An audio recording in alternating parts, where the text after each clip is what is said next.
മേടമാസ പൂജകൾ പൂർത്തിയാക്കി ശബരിമല നട ഇന്നടയ്ക്കും. തിരുവുത്സവം, വിഷു, മേട പൂജകൾക്കായി 18 ദിവസം നട തുറന്ന ദർശനകാലത്തിനാണ് ഇന്ന് സമാപനമാകുക.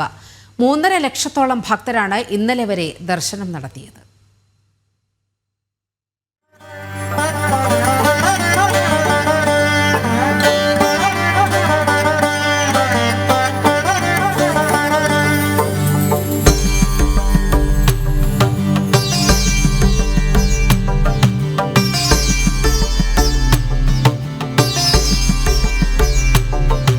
തിരുവുത്സവം, വിഷു, മേടമാസ പൂജകളുടെ വിശിഷ്ടമായ 18 ദിവസത്തെ മിനി തീർത്ഥാടന കാലത്തിന് ഇന്ന് രാത്രി 10 മണിക്ക് ഹരിവരാസനം പാടി നടയടയ്ക്കുന്നതോടെ സമാപനമാകും.